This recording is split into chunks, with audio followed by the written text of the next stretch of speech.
Mukama yeebazibwe atukuumye era atusaasidde okubeera abalamu n'okutuusa olwaleero. Nja kutwala omukisa guno okubalamusaako yonna gye muli abaana ba Katonda baagalwa amu ne bannyinaze. Mukama bawadde omukisa okuyunga ku mukutu guno era n'okwegesa wamu mu kusinza okw'akawungeezi ka leero era wamu n'okuyiga ekigambo kye. Nakusooka byonna okubakulisaayo yonna gye mbadde mu masinzizo nzikiriza nakwadde ng'essaawa tugenda tuzaawukanya naye ndowooza wenjogererera nga kumpi okusinza mu nsi yonna kumaze okutuukirizibwa ng'enteekateeka ya Mukama bweri. N'olwekyo mbakulisaayo mu kuweereza era mbakulisaayo mu kusinza era mbakulisaayo mu kuyiga ekigambo kya Katonda.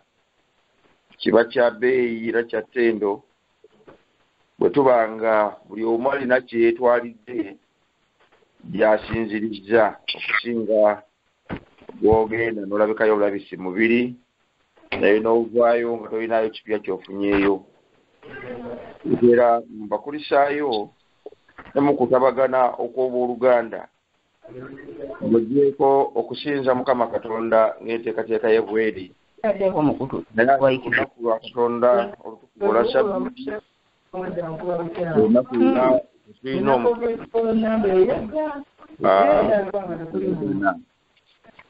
n'olwekyo mbakulisaayo ne mu kutabagana okw'obooluganda tukola amaanyi ag'obumu mu kukkiriza kwaffe era okukola amaanyi okunywerera mu lugendo lutambula okutuuka mu bwakabaka bwa Katonda. Ne mu kiseera ekyakawungeezi ka leero abaagalwa mbakoola emitima gyammwe okuyimusa emitima gyammwe ekigambo kya Katonda kyampadde okwongera okugabana awamu nammwe. Temwerabira nti tukyagenda mu maaso n'olugendo olw'ekyokuyiga ekikwata ku spiritism ekinnyonnyolwa nti enjigiriza oba enzikiriza bigendera ku by'omwoyo ku myoyo si by'omwoyo naye ku myoyo emyoyo egigezaako oba abaana b'abantu agezaako okutabagana nagyo n'awakwadde nga tegibeera n'abaana b'abantu oba si bantu nga ffe bakamwa koogera naye bw'oba n'enjigiriza efaanaganako bw'etyo oba n'enzikiriza efaanaganako bw'etyo oba mu bulungi oba mu bubi oba mu kutya nga ebyo byokkiriza bisukka ku nteekateeka ya Mukama Katonda bisukka ensalo Katonda bwe yatusuubira okukoma ng'olinayo emyoyo emirala gy'oyogera nagyo gy'okkiririzaamu gy'olowooza nti gitabagana naawe mu mbeera z'abaana b'abantu mu mirimu gy'okola mu kukkiriza kwo omwagalwa ekyokuyiga kino kiba kikukwatako nnyo so nga naawe abadde takitegeera bulungi kikukwatako okusobola okufuna okulabulwa obutagwa mu mitego gya Sitaani egyazze atateekateeka okusuulamu n'okuzikiririzaamu abaana b'abantu. Olwaleero akatundu ke tugenda okwongerako kakwatagana ne spiritism engeri Sitaani yagikozesaamu mu biseera bino eby'enkomerero. Engeri Sitaani gyakozesaamu endowooza eno njigiriza eno nkolo eya spiritism mu biseera bino eby'enkomerero. Kale katusabe ogulewo nate emitima gyaffe ayi Katonda n'amagezi gaffe omwoyo w'amazima gwatuwa okubeeranga wamu naffe ekiseera kyonna yeeyongere okutuluŋŋamya mu kigambo kyo kubanga watusuubiza nti anaatolanga ku bibyo n'atuwa ffe anaatuluŋŋamyanga amazima gonna anaatubuuliranga ebigenda okujja. Kale olw'okubanga ali wamu naffe era olw'okubanga ye Katonda akolera mu mitima gyaffe okutubikkulira ekigambo kyo n'okutwolesa obulungi bwa Kristo. Katulungamira katuyigirize kibeere kya nsonga, kibeere kya mugaso mu bulamu bw'abaddu bo n'abazaana bo, ku bwa Yesu Kristo Mukama waffe. Amiina. Njagadde okuyiga kyaffe okukyesigamya ku bbaluwa ya Pawulo eri Abakolinso essula 11. Balina Bayibuli muyinza okubikkulayo, oba balina obukalaamu muyinza okuwandiika ennyiriri ezo. Ngenda kusoma mu Kolinso ebbaluwa ey'okubiri okuva essula 11 okutandika n'olunyiriri olusooka. Awo ngenda okwesigamya ekyokuyiga ekyakawungezi ka leero. Agamba Pawulo nti singa mugumiikiriza mu busirusiru obutono, era naye mugumiikirize, kubanga mbakwatira obuggya bwa Katonda, kubanga nabafumbiza bammwe omu, ndyoke mbaleete eri Kristo nga omuwala omulongoofu. Naye ntidde ng'omusota bwe gwalimbalimba kaawa mu bukuusa bwagwo, mpozi ebirowoozo byammwe okwonoonebwanga mu kulaba wamu ne mu bulongoofu ebiri mu Kristo. Njala okuddamu ebigambo bino okubiggumiza. Ennyiriri z'ensomye ziri 3 zokka. Twagamba singa mugumiikiriza mu busirusiru obutono, era naye mugumiikirize, kubanga mbakwatira obuggya bwa Katonda, kubanga nabafumbiza bammwe omu, ndyoke mbaleete eri Kristo ng'omuwala omulongoofu. Naye ntidde ng'omusota bwe gwalimbalimba kaawa mu bukuusa bwagwo, mpozi ebirowoozo byammwe okwonoonebwanga mu kulaba awamu ne mu bulongoofu ebiri eri Kristo. Bino Pawulo tabyogera n'abakaafiiri abantu bamanyi Katonda. Munajjukira ng'e Kolinso waliyo ekkanisa ennene ey'amaanyi ey'abakkiriza abaali bamaze okutegeera Katonda. Naye ekiseera kyatuuka abantu bano ne baseeseetuka nga bwe kyolesebwa mu bbaluwa esooka eya Pawulo eri Abakolinso. Mu bbaluwa ya Pawulo esooka eri Abakolinso awandiika ng'eryo split kanisa yonna ng'eyeetemyetemyemu. Era mu kwetematemamu abantu bano tebeetematemamu lwa bya bufuzi, tebeetematemamu lwa bya nfuna, naye beetematema mu ebyo bye bakkiriza.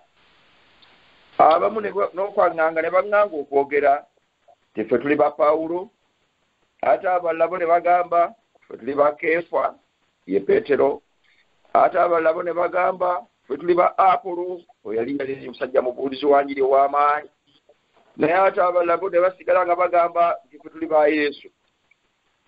Era okutandikira mu ssula esooka, Pawulo atuuka n'okwagala okubeegaana bw'agamba nti naye neebaza Katonda kubanga ew'ommwe saabatizaayo omuntu n'omu, okuggyako abo mu nnyumba eya Kuloowe, omuntu yenna aleme okwenyumiririza mu nze. Bw'atandika mu ssula eyo ey'okubiri, awo na Pawulo agenda ayomba buyombi okutuukirira mu ssula 15. Kumpi buli ssula bw'osoma ebbaluwa esooka ya Kolinso erimu oluyombo naye nga luyombo lwa byantegeera, lwa byandowooza, lwa byanzikiriza. Abakristaayo bano ab'e Kolinso baatabukatabuka nnyo mu ebyo bye bakkiriza nga tebakyakwatagana. Abamu nga babinnyonnyola bulala, n'abalala nga nabo babinnyonnyola bulala. Omu mu ebyo ebimu byali bikwata ku busamize, ebirala byali by'amaka, ebirala byali bya mpeereza, ebirala byali bya kwogera nnimi, ebirala byali bya myoyo, ebirala byali by'abafu, ebyo no bisanga mu Korinso ebbaluwa esooka. Bw'oba oyagala okumanya ekkanisa egudde, soma Korinso ebbaluwa esooka, tandikira ddala mu ssuula esooka, ajja kusooka kuba waanawaana ng'abooluganda ng'entangife bwebeera balamusizza nnyo, nsanyuse kubanga muli mu kukkiriza, badde batubuulira eyo ebifo ewammwe, mwewale omulimu gwa Mukama, mwewale okuwaayo alipoota zammwe nnungi nnyo bwe tukebera mu bitabo by'obulabirizi, kutendereza Katonda olw'ebyo mukola bannange Mukama waffe yeebazibwe, mwewale okwagala omusumba wammwe n'ebirala bwe twajja eno babaka bajja eno mwabaaniriza. Naye bw'amala ebyo ebyokulamusa ebiddirira essula zonna 15 abeera mu kuyomba. Mukama tumwebaza kubanga bw'amala okuyomba mu bbaluwa esooka ate awandiika ebbaluwa ey'okubiri. Ebbaluwa ey'okubiri yafuna amawulire nti bwe baafuna ebbaluwa esooka ne banakuwala bonna ne batandika okutuuza enkiiko ne batandika okunoonya ki ekyokukola, ne balaba nga bali baweebuuka mu bingi, ne balaba nga bali beetaaga ebyokuyiga bingi, okutuusa lwe baatandika okwenenya bokka n'okulongoosa ekkanisa n'okugyamu ebadde biseesedde muyo nga tebisaana. Kati bw'awufuna amawulire ago nga beenenyezza banakuwadde kwe kuwandika ebbaluwa eno ey'okubiri. Naye mu bbaluwa eno ey'okubiri ababuulirira mu bigambo bino beetandise nabyo mu ssula ey'e11 nti singa mugumiikiriza mu busirusiru obutono era naye mugumiikirize. Akamu ku bubonero bw'ekkanisa ezze obujja be bantu okuba nga beegendereza, nga bayinza okugumiikiriza, nga bayinza okwekenneenya, nga basobola okusengejja. Kyava atuuka ku lwokubiri n'agamba nti kubanga mbakwatirwa obujja bwa Katonda, kubanga nabafumbiza munsaasireko amaaso gange olusigayimbala, nabafumbiza bammwe omu. Kwegamba muli kyagamba Pawulo nti nfuna obujja bwe mpulira nga abamu mu mmwe mutandika okwogera obulala, okukola obulala oba okukkiriza obulala, ng'ate enjala mubeere balongoofu nga temuliimu bwenzinzi, obwenzi obw'ebyomwoyo. Mu bigambo by'okusinza bwe twogera obwenzi kibanga ng'omukazi bwe yandibadde mu bufumbo bwa bba naye ng'abaliga wano emisala bamuyita mukyala Sembuusi, naye ng'ate abamumanyi bw'agenda ku mbaga oba bw'agenda ku lumbe oba bw'agenda mu mukolo egindi oba bw'agenda mu camp meeting abaliga. Kaakano oyo aba si mulongoofu ng'ate yafumbirwa bba. Kaakano ffe ng'ekkanisa abafumbirwa Kristo bwe tuyingizaamu engeri ezirabika ng'ate ziringa za busamize za bucakaze za budigiddo engeri ezifaanaganako ekyo, olwo tuba tubaliga. Pawulo kyava agamba nti nabafumbiza bammwe omu ndyoke mbaleete eri Kristo ng'omuwala omulongoofu. Naye ntidde olunyiri olwokusatu, ntidde ng'omusota bwe gwalimbalimba kaawa mu bukuusa bwagwo, mpozi ebirowoozo byammwe okwononebwanga mu kulaba awamu ne mu bulongoofu ebiri mu Kristo. Wano Pawulo kyanyweza nti kisoboka omusota nga bwe gwalumba mu Adeni, kisoboka okujja ne gulumba mu kanisa. Katwogere nga obunnabbi tububikkudde, omusota ye Setaani. Kisoboka Setaani okuwamba ekituuti, kisoboka Setaani okubeera mu kimuliro ku Ssabbiiti, kisoboka Setaani okuyingiza enjigiriza ez'obulimba, kisoboka okubaliza abantu ne babaligira mu kanisa ne babeera nga bafumbirwa Kristo mu bwenzinzi mu bubalivu nga basinzizaamu Setaani mu ngeri zaabwe. Njagadde okubajjukiza abaagalwa ng'omulabe Setaani bwe yajeema mu ggulu, tufuna okubikkulirwa pulaani ye nga bwe yali. Bw'obikkula mu Isaaya essula 14 olaba pulaani ya Setaani gye yalina. ng'ajeema mu ggulu. Njagala okusoma ebigambo bino eby'ennaku ebyali mu nteekateeka ya Setaani bwe yali ng'ajeema mu ggulu. Mbagambye Sura ya 14 naye ndowooza ekituufu kiri Isaaya 14. Njala okutandika okubasomera ebigambo bino okutandika n'olunyiriri olw'12. Waliwo ebigambo ebigamba nti ng'ogudde okuva mu ggulu gwe munyenye ey'enkya. Bw'oba ng'osoma mu Bayibuli ey'Olungereza akozesa ddala ekigambo Lucifer, emunyenye ey'enkya, Lucifer. Ng'ogudde okuva mu ggulu gwe munyenye ey'enkya, omwana ow'enkya. Ebigambo bino biriko n'akabonero akeewuunya. Ng'otemeddwa okutuuka ku ttaka gwe yamegganga amawanga. Eno ye pulaani ye, n'oyogera mu mutima gwo nti ndirinnya mu ggulu, ndigulumiza entebe yange okusinga emunyenye za Katonda, ndituula ku lusozi olw'ekibiina ku njuyi ez'enkomerero z'obukiiko bwa kkono, ndirinnya okusinga ebire we bikoma, ndifaanana oyo ali waggulu ennyo. Olw'ekumi lugamba nti naye olusi bwe magombe.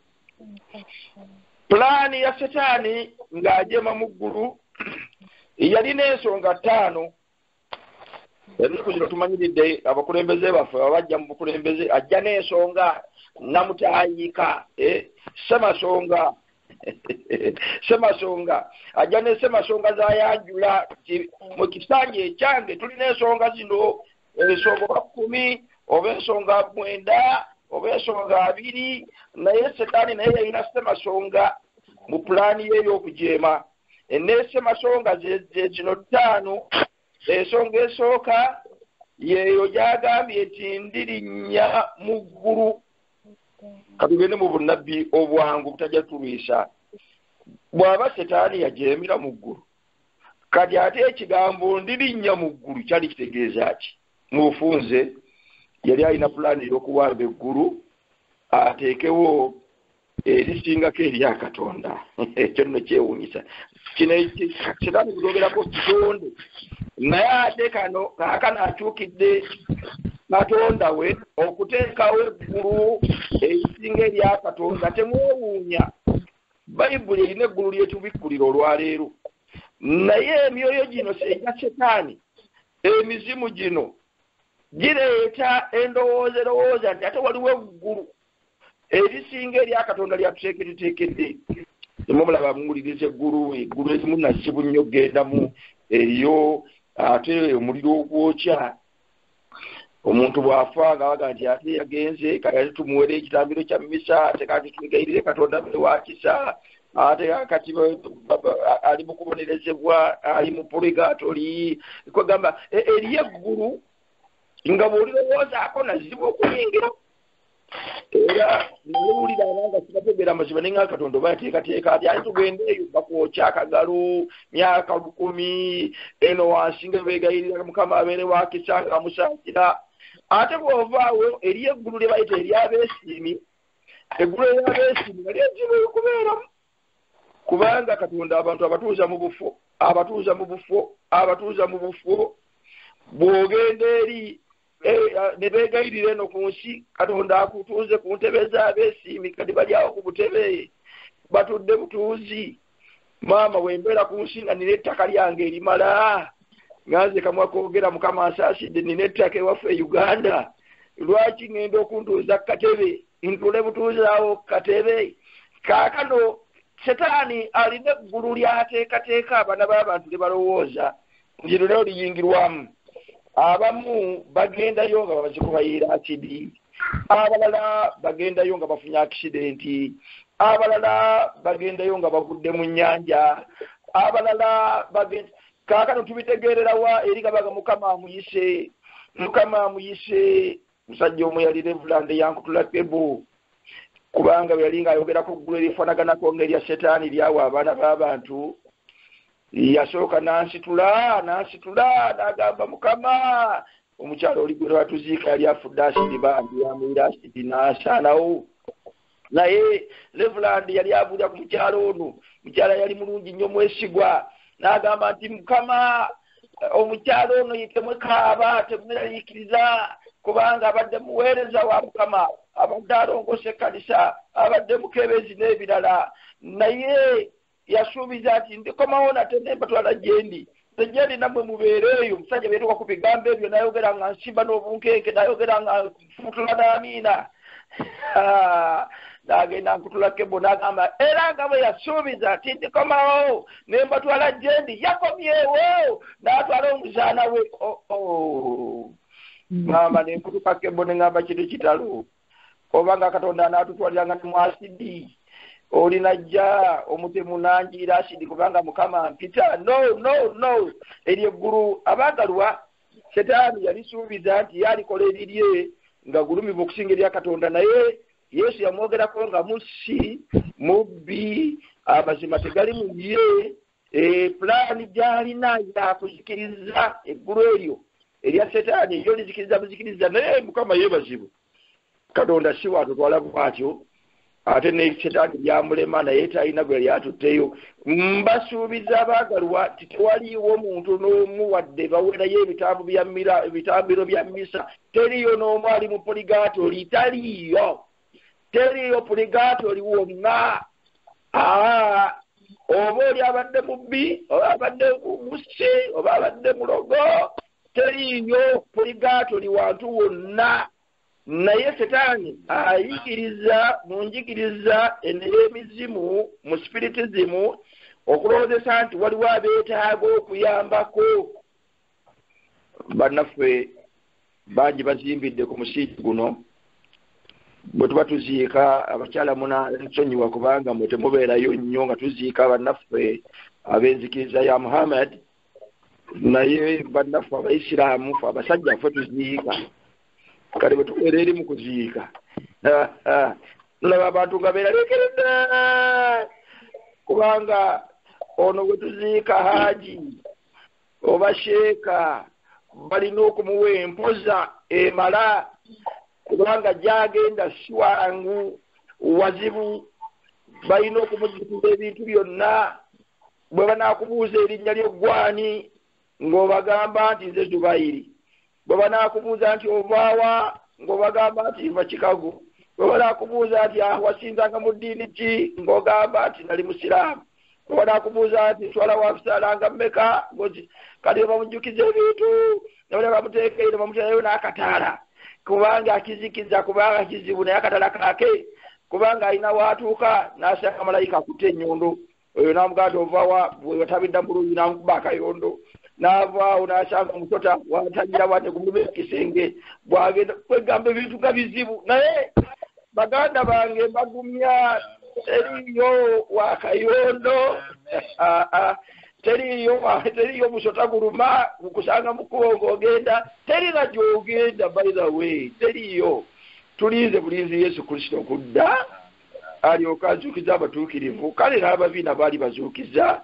oba baagala oba tebaagala naye olw'okuba kyali mu ssemasonga wa Setaani ndikola eggulu eryange bwe lyamulema okukola kaakati n'agunjagunjawo engeri ezifaanaganako bwe zityo ezitiisatiisa abaana b'abantu ne balowooza nti abalungi bagenze mu kwesiima ne balowooza nti abaweereza basumbanga nze ng'afudde Mukama apise ne balowooza nti ono nga babadde mubi ne balowooza Katonda ettima limususe nnyo abonereza nga tamala katumuweeko ku busente abeere wakisa omusajja baba abadde ku myaka 100 akendeeze kasigaze 3 naye maama baba badajokera n'emyaka 3 nga mingi nga bujanga azaalibwa bacyanjo kya ku myaka gyange gina 5 plus nga bacyanjo kya nga abawattima nnyo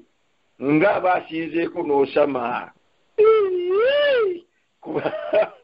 Katonda ng'abanga simba sikyamwagala ebyo nno byonna njigiriza eza spiritism owekisera kino ekyenkomerero kyeneewuunya nti enzikiriza ezisinga obunene mu nsi muno kwe zizimbidde okwo kwe zigaggawalidde okwo zenjigiriza ezirumba ekkanisa mu butamanya abaana ba Katonda ne bazisanyukiramu Setaani yogerayo n'agamba nti era ndigulumiza entebe yange okusinga entebe ya Katonda.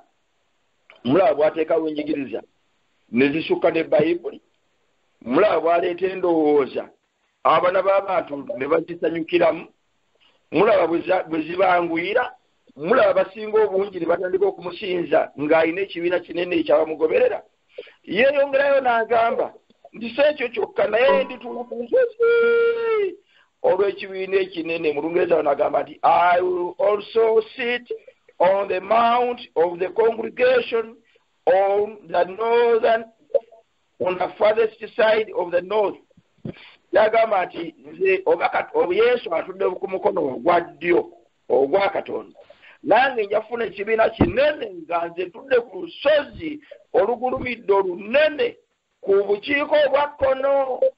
Omanye Setaani ye Yesu yamuwangula mu ggulu takyamulumbira ddala nga ebyoyo yampangula mu ggulu n'ampangula n'emagombe, naye ku lusozi olunangu olwa kkono mu bunnabbi kitegeeza bulabi, kubanga ali bagamba abaamugoberera abaakola byayagala nti mujje mmwe ekisirage beew'omukisa, nti alibawulamu ng'endiga n'embuzi n'abateeka ku mukono ogwa ddyo. Naye ate abali ku kkono abali bayita mbuzi, kitegeeza bali balabi yali Setaani ye naye asuubizza nti nja kuba n'abantu bangi abangoberera bangi, congregation nnene, naye nga ngulumiridde ku mukono ogwa kkono. N'alyoka ayongerako n'agamba nti ndirinnya okusinga ebire we bikoma. Ebire mu bunnabbi bitegeeza bamalayika ba Katonda, naye agamba nja kusinga ne ba Gabulyeri, nja kusinga abo ba Mikayiri, nja kusinga ba Kerubi, nja kusinga ba Seraafi. Njala okulowooza nti alina engeri gy'atuukirizaamu ensonga ze zino ettaano, kubanga olwaleero bw'olaba abagenda mu kkanisa nga bagenze kumusinza mu mwoyo n'amazima batono, naye ate singa baddewo engeri zonna za biduula, za kudigidda, za kusamira, za kiki, kutamiira n'ebirala, bwenzi bukaba, olaba nga abantu mwana wange bagenda bangi. N'olwekyo Setaani ensonga zakyazigoba newankubadde nga mu ggulu byamulemerayo, naye bw'ajja kuwusiza ensonga zajja nazo okulaba ng'azimba obwakabaka bwe wano ku nsi. Era kyava agamba ng'amaliriza wano wansi nti ndifaanana oyo ali waggulu ennyo. Kyafuba nnyo okulaba ng'akituukiriza, nga bw'oba osinza Yesu omaliriza ogambye nti ku bwa Lusifa, newankubadde nga tokyogedde, naye nga Yesu Setaani amwambadde ng'afuuse nga omusege ogwambadde ekyambalo eky'eddiba ery'endiga. Yesu Kristo yagamba nti bagenda kujja gye muli nga balinga endiga, abaana b'endiga, naye nga munda misege egisikula. Tutera nnyo okutambula ne bannaffe bannaddiini, ensi beemanyi nga bannaddiini, bampuliriza nammwe mubamanyi bulungi, ne bw'aba ayogedde nga alimbye bulimbi bantu, n'akwata Bayibuli n'alimba bulimbi bantu, naye olw'okubanga musege ogwambadde eddiba ly'endiga, omwana wange bamuwa ekitiibwa. Ate gwoyinza okuyimirira n'oyogera ekigambo kya Katonda, naye nga basekaga ng'abantu bano balina ebiseera ebyakusobola. Kaakati Setaani n'agenda nga wangula bw'atyo, naye Pawulo akyagamba nti ekkanisa ereme kulimbibwa, kubanga yatufumbiza bbaffe Kristo tusigale nga tuli balongoofu, obutabeera mu ngeri zonna za kubaliga. Kale nno bwatuuka mu nsi balaba nga mu lusuku Adeni yeefuula omusota. Mu lusuku Adeni omusota gwayogera n'atandikirawo ebyamagero. Twanguyirwa nnyo enzikiriza ezikulembezaamu ebyamagero, naye temwerabira nti Setaani yatandikira ku byamagero. Mu lusuku Adeni Setaani yatandikira ku byamagero, teyeerambika butereevu, yasooka kufuuka musota.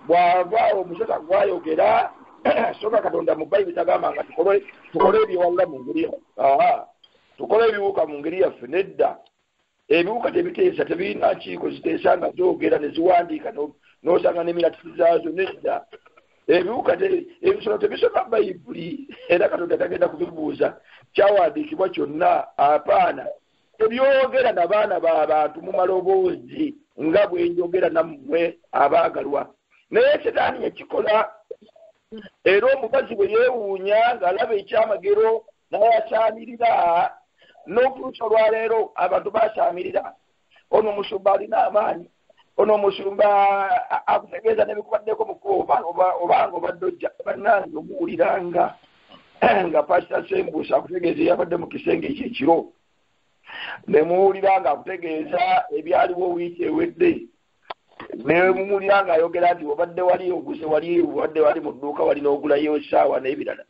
nga mumanya nti Sembuusi si ayogera ate sinabbi wa Kristo ng'otegeeza ddala nti ono aliko omwoyo omulala giri Pawulo gye yagamba nti tulwanagana n'emyoyo egyo egy'omu bifo eby'omu kizikiza koba okubanga giri supernatural gisobola okutegeereza ddala Setaani atandika okugeegeenya n'ageegeenya Katonda n'ageegeenya abafu n'akozesa ebisolo okwogera olwaleero tulabyeko ku nfudu ezoogera tulabyeko ku misota egyogera abantu batambula nazo mu bulifukeesi n'atuuse mu senta n'agujjayo bamupaaka ngazi nga mu Amerika mulina paaks n'ajjayo mu paaka awo omusota negwogera awo sikyamagero kubanga bwekito bwe kyali mu lusuku Aden abalala balina endiga zaabwe awaka zoogera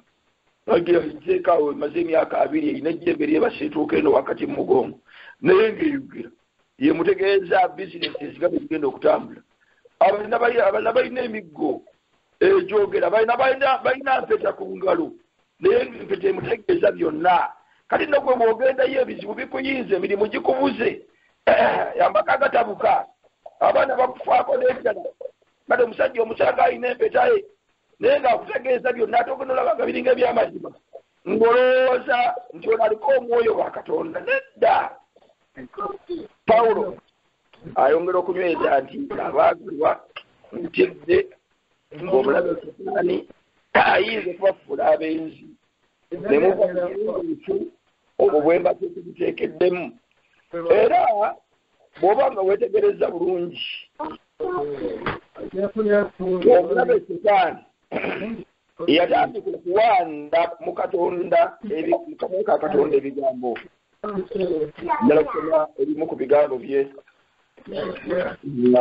n'atera okumaliriza naye mu lubereberye essula ey'okuna essula ey'okusatu bwe yali enyaza eri atali ku myuti mugende mu myuti bwe yali nga jeri kaawa agamba nti bw'atyo atandika kumubuuza ekibuuzo bw'atyo bwe yayogera Katonda nti temulyanga ku miti gyonna egy'omu lusuku bw'obanga ozzeeyo ku bigambo Mukama Katonda yeeyogera Mukama Katonda agamba Adamu ne Kaawa nti ebiti byonna egy'omu lusuku mulyangako naye ate Setaani ye bw'atta agamba nti bw'atyo bweyogera Mukama Katonda nti temulyanga ku miti gyonna ekyo kyempise okuwanda mu kamwa ka Katonda ebigambo mu ngeri endala mu kigambo kya Katonda Setaani agenda ayongerako Bayibuli kyeva etulabula nti toyongeranga ku bigambo bye omulembe gwaffe gwongeddemu bingi Katonda yagambye nti bw'atyo yayogera Mukama Katonda nti Katonda agambye emiti gyonna egy'omu lusuku mulyangako naye Setaani aleeta okubuusabuusa n'ayongerako nti kozi yabagamba temulyangako ku muti gwonna gwonna kyakusaalirwa era takomaawo omukazi bwe yennyonnyolako n'agamba nti emiti gyonna yagituwa okulya naye gumu gwokka gwatatuwa setaani n'agamba kitalo nnyo kubanga waakiri yandibawadde yandibamye emirala naye guno n'agubalekera guno nno gwe yabagamba nti temugukwatako guno ate omwo mwe muli ebiyamba byonna kubanga mu ebyo mufaananira ddala nga Katonda bw'olyako guno ogumu ne bw'oba tolidde giri emirala olwo otegeerera ddala nga ye naye olw'okubanga ate yabamma ogusingako obukulu ate nabo bw'ebisasalala biri ebyo byenswa kaakano kyewumva mubeeraawo nga temumanyi bambi omukyalo n'atandika okubuusabuusa mu kigambo kya Katonda era enzikiriza eziseeseetuka okuva mu kigambo kya Katonda guno gwe musingi kwe zizimbira bongerako katono ate nekiwooma ne balabika nga abategedde ebyama ne bagenda ekigero okusuka Katonda we basuubira okukoma ebyaddirira kwali kuwalula mu ngeri y'okusendasenda omukazi n'asusa ekigere awo Katonda we yamugambye okukoma mu biseera bino eby'enkomerero ndaba Setaani ekyagenda mu maaso n'enkola ye bwe yali ng'ayanukula ku nsonga eno olunyira okuda omukazi amaze omutegeeza nti Katonda yatugamba nti ennaku lwe tuligulyako tetulema kufa Setaani kyava atandika obulimba obwasookera ddala obukyagenda mu maaso n'olwaleero okufa temulifa naye mulibanga Katonda okumanya obulungi n'obubi mu Lungereza kigamba nti you will not surely die mulibanga abafudde naye kati mufiirire ddala olwo muliba muva buvi mu mbeera eno nga mugenda mwesingako obulungi amaaso gammwe gajja kubanga gongedde okulaba bye mbadde temulaba amatu gammwe gajja kubanga gawulira ebyekyama olwo mujja kubanga Katonda nga mufuuse supernatural luli babadde babaggalirawo enzigi naye kati nga musobola okuyita mu kisenge nakikolako luli nti bambi n'okutuusa olwaleero waliwo abakyalirwa ne bakyalirwa bajjajjaabo abaafa edda ne bakyalirwa abasenga abaabwe ne bakyalirwa abatuukirivu Mariya ng'akyalidde bangi bannange ne bamuzimbira n'amayumba ne bamwegayirira ne bamusinza olwaleero twogera bino nga Mariya gutwogerako mufu tazuukiranga naye nga Mariya kati ate yasabira abantu yabakule yemuwolereza bayibuli etutegeeza butereevu nti Kristo ye kabona waffe asinga obukulu yemuwolereza waffe naye olw'enjigiriza y'ebyoyo gya Setaani kati ate Mariya yatwaladde ekifo kya Yesu kati ate yemuwolereza omusajja omu yali atunnyonnyola ng'ayogera ku muzindaalo wali ewange Makerere bamanyiyo tuliraanye Ekereziya nnene nnyo erimu emizindaalo gy'amaanyi nnyo ku Sande kati baba babuulira eri abakulu naffe eno tuba batubuulira naye ng'atunnyonnyola ati abange kambabuulira ekyama Mariya kati w'amaanyi era munene kubanga akaakati ye mutabaganya ow'ogusatu yatuula wakati wa Katonda kitaffe ne Katonda omwana ne Katonda omwoyo omutukuvu yatabaganya era gwakikooneddemu oyo agenda butereevu kaabe ng'abadde afa n'atya nawulira ebigambo bino ku muzindaalo ne mpulira nga nsiridde n'ayongerako bw'ati nti waliwo akalenzi akamu akaatawaanya ennyo Katonda nga kali ku nsi eno akalenzi kano Katonda n'akatumiranga ababaka kasobole okwenenya naye ne kagaana naye bwe kaali kanaatera okufa ne keekwata Mariya. Bwe keekwata Mariya n'akaagala nnyo. Oluvannyuma bwe kaafa, omwoyo gwako, eno no yenjigiriza ya spiritism, omwoyo gwako ne gugenda mu ggulu wa Katonda. Katonda bwe yakalegera gatya, kalenzi gwe sikwetaaga, genda bamuleka mukatwale mangwa. Naye Mariya n'atandika okuwanjaga ng'agamba ati akaana kange tokajja wano era ze nakateekera dda n'ekifo. Katonda yakomba kwerima. Kale Katonda bw'akomba kwerima bannange njogera binawulira.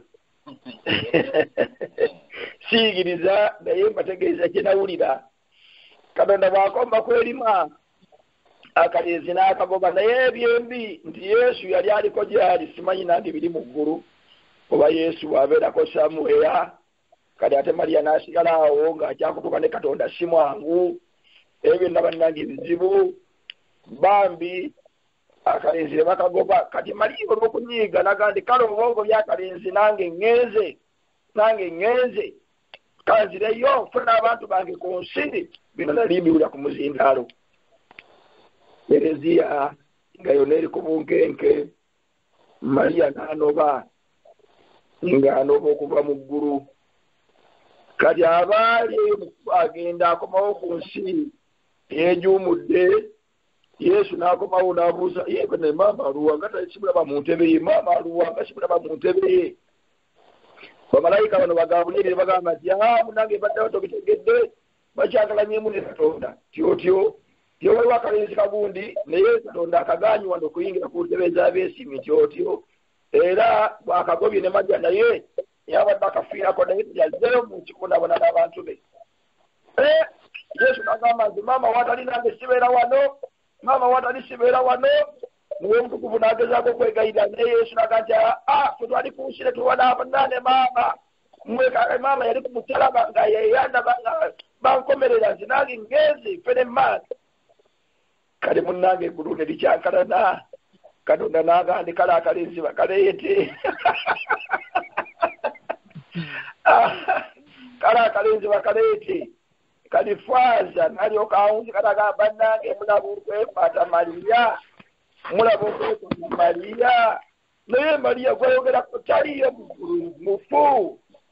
Enjigiriza ey'emizimu abaagalwa awulifuse. Eri mu masabo batendereza bajjajja.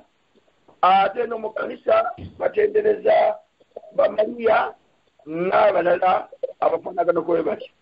Era Setaani ageza azimba obwakabaka bwe mu ngeri efaanaganako bwetyo n'okutuusa olwaleero. Ayinza okukozesa bannabbi ab'obulimba. Kabaka Sawulo yamutwala n'amanya nti ono kabaka yali yeesiga nnyo Samwiri. Era malayika wa Setaani bwe yajja yafaananga Samwiri ava emagombe. Yamubuuza tukuyitiraani. Nagana ku Samwiri naye temwerabira Samwiri yali yafaana. Samwiri siddamu ne Katonda. Samwiri wabanga nabbi wa Mukama. Ate Katonda bw'ava ku Sawulo kale ate nabbi wa Mukama yeeyandiyise luddawa okujja eri Sawulo.